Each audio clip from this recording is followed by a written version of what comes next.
we were called by the Lord to minister to our friends and other Christians in India, with the support obviously of other churches, and especially Sutton Christian Centre, who have helped us over the years. Our primary mission when we first went there was to see how other people lived in poorer circumstances, and it was quite an eye-opener to both of us. How people didn't get the right sort of food, weren't receiving education as a right, how many children, especially girls, were abandoned by their parents, or just abandoned because they weren't wanted. In our particular case, we have a school where 300 village children attend on a regular basis. We have a hostel for young girls and young men up to the age of 16. They can stay with us, and at the moment we have around 80 children in our hostel. We support Gwen and Marcus, who are the principals there, who go out and to the villages and bring Christ to the people. We couldn't do it without your prayers and your commitment to us. Well, I work for Smile International. It's a charity, it's an NGO charity, which means it's not government funded.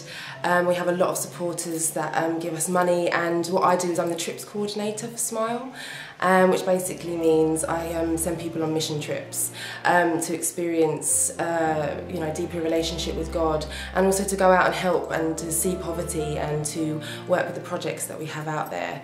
I was fortunate enough to go to Uganda, and the poverty that I saw there was just amazing, but it was also one of the life-changing things for me. Their faith in God is just amazing because they have such a basic way of living. Their relationship with God is just so deep, and I would just recommend that anybody just get involved in mission and go out on sort of these trips and see what you can experience. So I would say to people, pray for these countries and these nations that need God so much and need finance so much and education so much. So if you want to find out anything more about what I do, you can go to our website, which is www.smileinternational.org. From Connections, the very first time I ever went to Guyana in South America, it was actually the poorest country in the world officially, and they lived on 4 cents out of every dollar. People had no food, they lived in cardboard boxes, wooden structures in the jungle just raised above the ground so that the snakes hopefully would go underneath.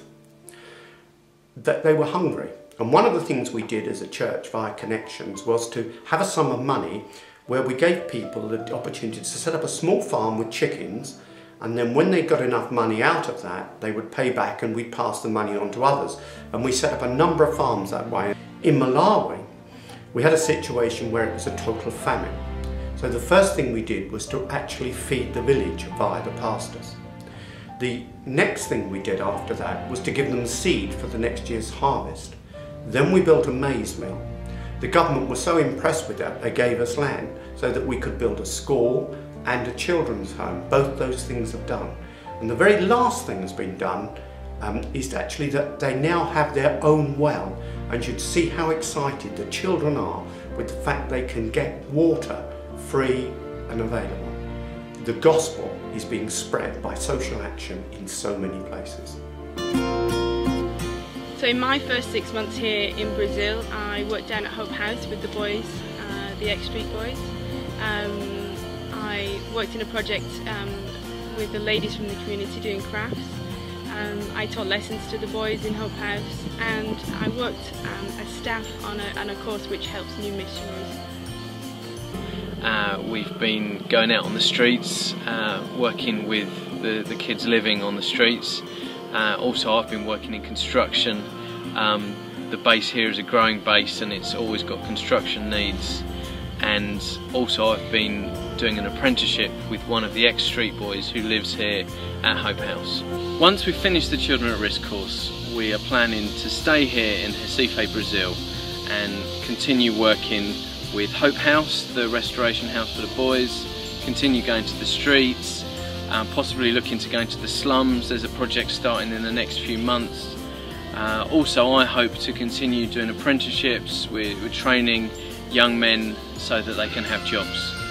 Also in the future we'd like to look into how we could work with families to look into prevention.